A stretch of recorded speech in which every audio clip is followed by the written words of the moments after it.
कुड़िया गांव के पास में 10 से 12 संख्या में गणेश्वर प्रसाद देवी के घर में छुपे हुए माओवादियों को यदि गोली चलती है तो गोली का जवाब गोली से देना है। इरादे में किसी को कोई शक शेर की तरह दहाड़ती ये आवाज,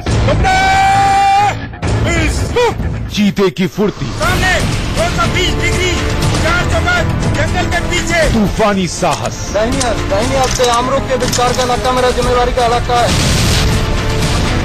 शेर सा कलेजा, कोई यदि वहाँ पर सो रहा था तो उसकी आंख खुली तो हम ऊपर थे, उसके भागने तक का मौका नहीं दिया।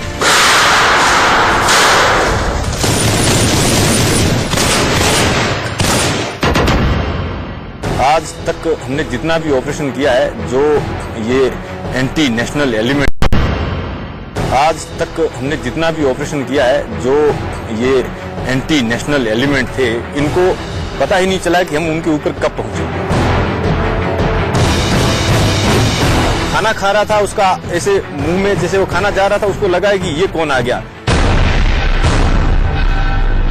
अभी तक जो आपने सुना और देखा वो एक कमांडर का अपने मुल्क से कमिटमेंट है। ऐसा कमिटमेंट जिसमें दुश्मनों पर वो काल की तरह टूट पड़ता है।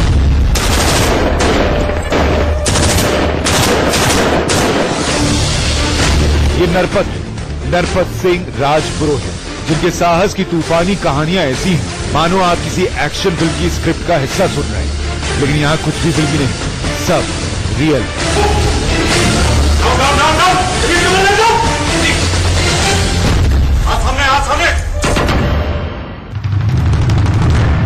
हिंदुस्तान में 1751 किलोमीटर बॉर्डर की निगरानी के लिए बने एसएसबी यानी सीमा सशस्त्र बल के असिस्टेंट कमांडेंट नरपत सिंह राजपुरोहित न सिर्फ अपनी बटालियन बल्कि अपने बल यानी एसएसबी के हीरो हैं। सबसे आगे मैं वहां रहूंगा और वहां पर खड़ा रहूंगा।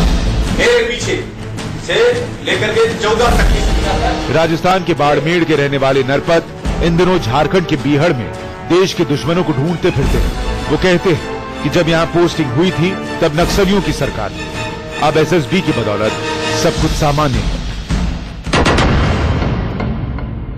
ये इलाका कितना खूंखार हो सकता है, इसके विषय में थोड़ा सा बताया जाए। यहाँ PS Kathikund, police station Kathikund, उसके जस्ट बगल में 2013 में एसपी श्री अमरनाथ बालियान का यहाँ पर उनके ऊपर एम्बुश हुआ था।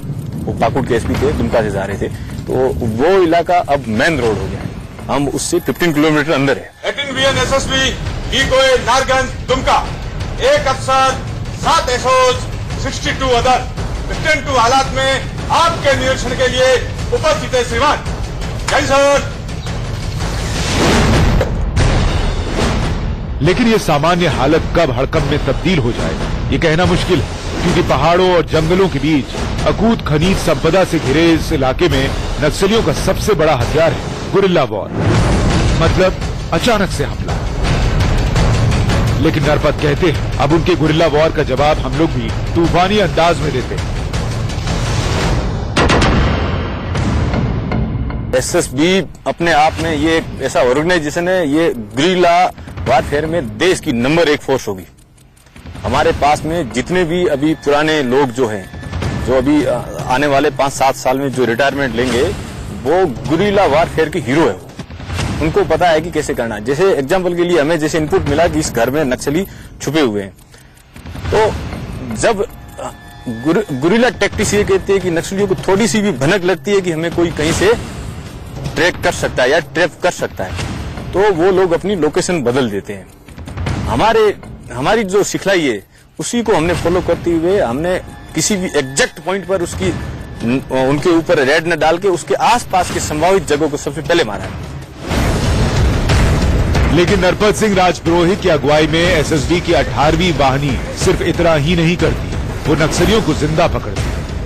अभी तक सिर्फ नरपत की टीम ने 8 हार्डकोर नक्सलियों को पकड़ा है। ये एक जॉइंट ऑप्स थे पुलिस के साथ में। पुलिस ने कई बार वहां पर रेड किया, वो किया, और जब इस बार हमारे को ये इनपुट्स मिले कि ये लोग यहाँ पर छुपे हुए हैं, तो किसी भी प्रकार की कोई भी या रेड या गुरिल्ला वारफेयर में ये जो टैक्टिक्स है उसमें सबसे बड़ी कीमत होती है समय की। आप कितना टाइम रहते हुए उसको उस स्थिति की उस जगह उस लोकेशन पे पहुंचते हो। हमने ये देखा है एक बड़ी अच्छी प्लानिंग करके निकलना पड़ता है। हमने हमारी कंपनी में हमारे जवानों के साथ में हमेशा ये प्लानिंग करके रखी है। आज भी जैसे अभी बोलता हूं कि एक प्लाटून जो एक क्यूआरटी टीम होती है, क्विक रिएक्शन टीम, हमारी उससे एक अलग टीम होती है क्यूआरटी, वो होती है क्विक ऑपरेशन टीम। उसको कभी भी आप अभी भी बोला कि वहां पर मूवमेंट है तो कैसे जाना है कैसे नहीं जाना है, वो बिल्कुल तैयार खड़ी रहती है। अब जरा इन तस्वीरों को ध्यान से देखिए।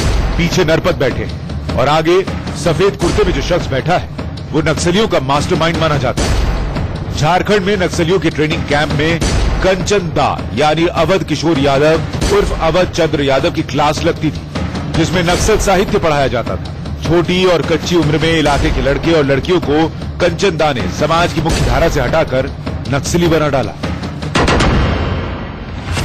कंचन दा एक ऐसा चेहरा था यहाँ पर नक्सलियों में, वो उनका मास्टर था, मास्टर इन टीचर था। वो उनको पढ़ाता था। सारे जो यहाँ पर नक्सल कमांडर्स है उसको गुरु मानते थे। कंचन दा को ऐसे पकड़ ऐसा बैठा, उसको बोला कि तुम कौन हो, तो वो बोला कि मेरा नाम गोपाल राय है। आप मानोगे नहीं, उससे 2 घंटे पहले हमने गोपाल राय को पकड़ लिया था। तो हमें ये कंफ्यूजन हो गया कि गोपाल राय ये है कि वो है। तो उसको उठा के जब अपनी गाड़ी के पास ले गए तो गोपाल राय बोला कि यही कंचन दा है। लेकिन अपनी टीम के साथ जीने मरने को तैयार नरपत के नाम सिर्फ कंचन दा की गिरफ्तारी का तमगा नहीं है, बल्कि कमांडेंट ए हेमचंद्रा के साथ टीम नरपत ने 3 जिलों को सिर्फ 1.5 साल में नक्सलियों से लगभग छीन लिया है। एक के बाद एक ताबड़तोड़ हार्डकोर नक्सलियों की गिरफ्तारी हुई। कितने अभी तक नैप किए हैं एसएसबी ने यहाँ पर hardcore naxalite? 24 during last 1.5 year। तस्वीरें देखते जाइए। एसएसबी की मुस्तैदी से कैसे जो इलाका रेड कॉरिडोर का हिस्सा बनता जा रहा था वो अब सामान्य हो चुका है। ये हार्डकोर नक्सली देवीलाल मरांडी है। 18 दिसंबर 2016 को जिंदा पकड़ा गया। नरगंज में माइकल मुर्मू 13 दिसंबर 2016 को पकड़ा गया। ये किरण कुमारी है। ये महिलाओं को नक्सली बनाने के लिए मोटिवेट करती थी। 8 दिसंबर 2016 को पकड़ी गई। ये चंदन कुमार, श्रीराम राय और ये अजय कुमार, ये सब नवंबर 2016 में पकड़े गए। कहने का मतलब ये कि एक एक कर नक्सलियों का पूरा कुनबा बिखर गया। सवाल फिर से वही, कैसे? नक्सली ज्यादातर हाइड आउट लेते हैं, वो वाटर पॉइंट होते हैं वहां पर, क्योंकि आप देख रहे हो डेंस फॉरेस्ट, गर्मी यहाँ बहुत होती है, तो पानी उनको मतलब घंटे 2 घंटे में पानी तो चाहिए। इसलिए जब भी यहाँ पर ऐसा कोई ऑप्स होता है तो हम लड़कों को बताते हैं कि आपको उस पॉइंट पे पहुंचना है। तो लड़के उस पॉइंट पर पहुंचने के लिए शॉर्टेस्ट रूट न अपना के ऐसा रूट अपनाते हैं जहां से नक्सली कल्पना नहीं कर सकते। मतलब जब तक नक्सली सोचे तब तक तूफान की गति से उस पर टूट पड़ना। सिर्फ खुद नहीं, अपने एक एक जवान को करो या मरो के लिए तैयार रखना। उस समय क्या होता है कि इतनी लड़कों में फुर्ती आ जाती है और एक्स्ट्रा अलर्ट ऑटोमेटिक, क्योंकि जो एरिया डोमिनेटिंग पेट्रोलिंग है इस इलाके में लड़के कर करके हर गांव में इनको ब्रीफिंग की जरूरत नहीं पड़ती कि आपको उस गांव पहुंचना है तो कैसे पहुंचेंगे आप। लड़के ऑटोमेटिक वहां मतलब बता देते हैं कि उस घर पहुंचना है। नक्सलियों को पकड़ने के लिए एसएसबी इस पूरे इलाके में एक खास तरह का ऑपरेशन चलाती है जिसका नाम है कैसो। हमारी लोकेशन होगी 800 से 500 मीटर पास में। प्रैक्टिस के तौर पे जो अब हम आपको दिखा रहा है इसको कहते हैं कैसो, यानी कॉर्डन एंड सर्च ऑपरेशंस। हम इस क्षेत्र में यहाँ पे नक्सली की एक्टिविटी है, इसलिए कि हमेशा वो लोग कहीं न कहीं आकर के शेल्टर लिया जाता है गांव में आकर के, वो भी जंगल के बीचों बीच में, और वहां तक पहुंचने के लिए उनका नक्सली का जहाँ पे छिपा हुआ है शेल्टर तक पहुंचने के लिए एक ये ऑपरेशन है। इस ऑपरेशन की एक झलक देखिए, कैसे जिंदा नक्सली पकड़े जाते हैं उसे समझिए। सबसे पहले पूरी बटालियन को नक्शे पर इलाके का भूगोल समझाया जाता है। हमें अभी अपने एक विश्वसनीय सोर्स से पता चला है, ये बड़ा जपुरिया गांव के पास में ऊपर पहाड़ी के नीचे गणेश्वर प्रसाद देहरी का अकेला घर, जिसके पास में एक वाटर सोर्स है जिसमें 10 से 12 संख्या में गणेश्वर प्रसाद देहरी के घर में छुपे हुए माओवादियों को पैदल जाते हुए उसके घर को कॉर्डन करना, घर को सर्च करना। यदि गोली चलती है तो गोली का जवाब गोली से देना है। तो बताइए, इरादे में किसी को कोई शक? साथ ही साथ बटालियन हेडक्वार्टर में इन्फो कर दो कि हमारी पार्टी आउट हो गई है, जिससे बटालियन में खड़ी हमारी एम्बुलेंस तथा बटालियन की क्वालिटी टीम और रिलीव हो जाए। किसी को कोई शक? इलाका समझ में आने के बाद एक एक जवान को यह बताया जाता है कि किसकी क्या जिम्मेदारी है। 9 इंसास राइफल, एक जीपीएस जो कि हेड कांस्टेबल जीडी मोरे के पास में होगा, बाइनोकुलर परमानिक संभालेगा। जहां जहां पर आपको आदेश मिलता है, हाइट आती है, दुश्मन की क्या स्थिति है, क्या कर रहा है, इसको चेक करने के लिए फिर पूरी बटालियन ऑपरेशन के लिए निकल जाती है। संथाल परगना के इस इलाके में जहां दुमका के आगे हम हैं, वहां पर करीब करीब इस तरह के हालात के बीच जंगल और नदियों को पार करना पड़ता है और यहाँ से निकलना और जाना और ऑपरेशन को ठीक से अंजाम दे पाना आसान नहीं हो पाता।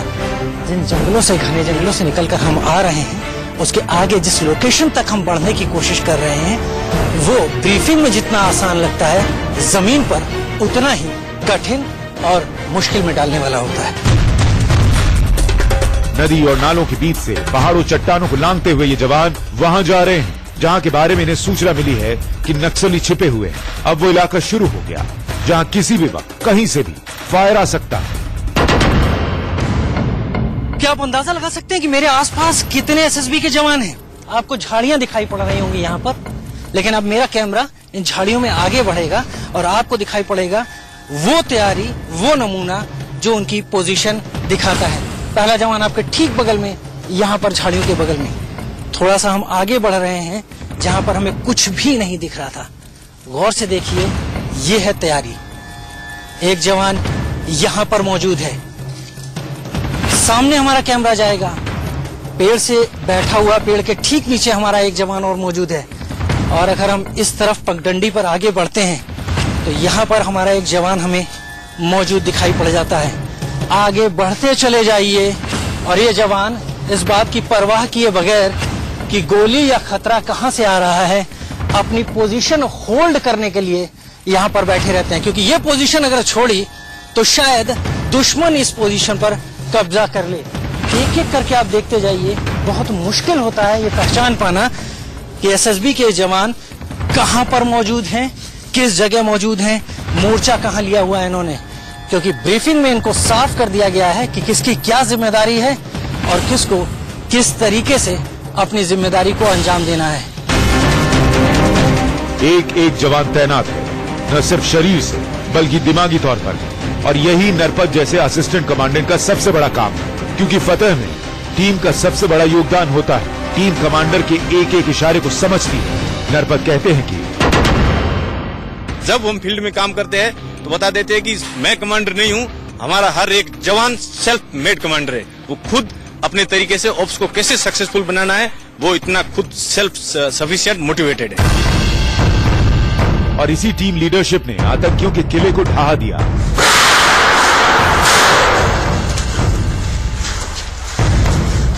बिना डरे, बिना पीछे हटे, उन्हें एक एक कर जिंदा पकड़ते चले गए।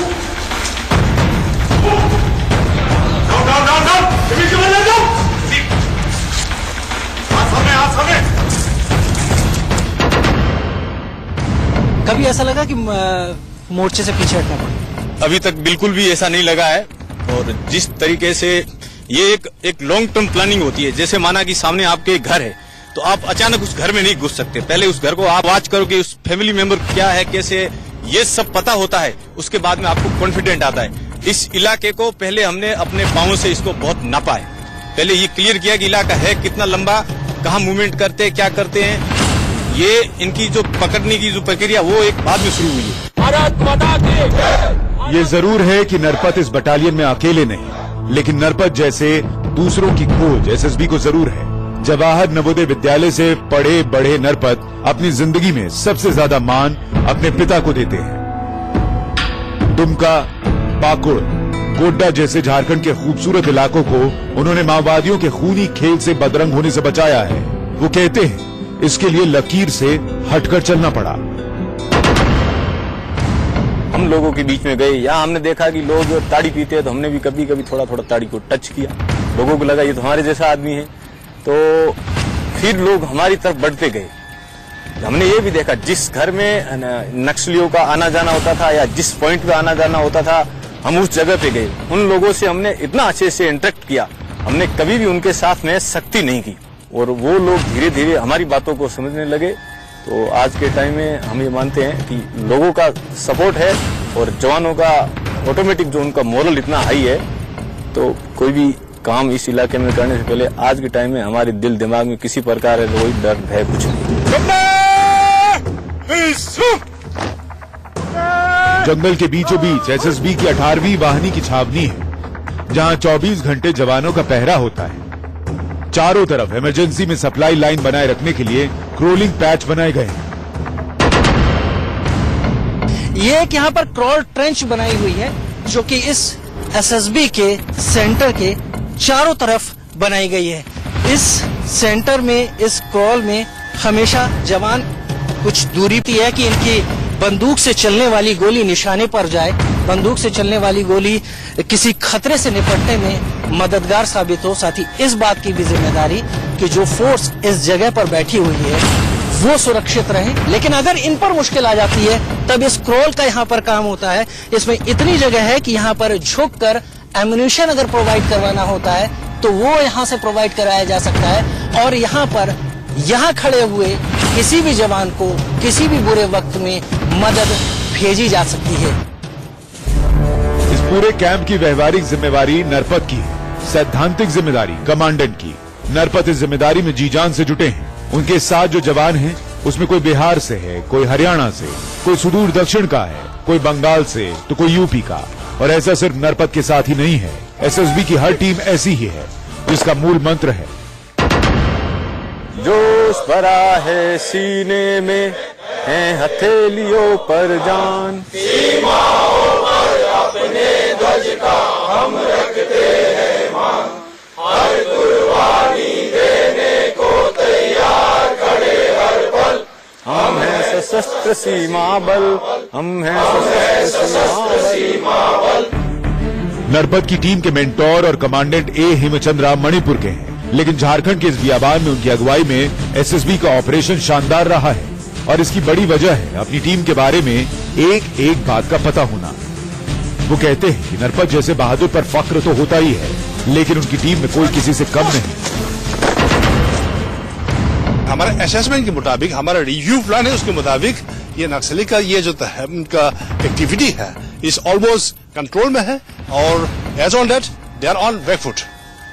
और इनका बड़ा संख्या जो है हमने स्टेट प्रशासन और स्टेट पुलिस के साथ अच्छा कोऑर्डिनेशन मिलकर के हमने बहुत तरीके से हमने प्लान किया गया है, उसको लेकर के बहुत सारे सफलता मिल गया था। तो now the situation is they are on back foot. 18 वाहिनी के कमांडेंट ए हेमचंद्र मानते हैं कि एक एक जवान की वजह से आज एसएसबी के नाम ये कामयाबी आई है। असिस्टेंट कमांडेंट नरपत भी ऐसा ही मानते हैं। वो कहते हैं कि कभी प्रशासनिक सेवा में जाने का ख्वाब था, हालात ऐसे बने कि एसएसबी में आ गया, लेकिन अब रम गया। फुटबॉल के मैदान में क्रिकेट का पिच बना डाला। अब पता ही नहीं चलता कब सुबह होती है कब शाम होती है। बस अब तो एक ही धुन है, माँ, माटी और वतन, जिसके जर्रे जर्रे से मोहब्बत है। शान तेरी कभी कम न हो।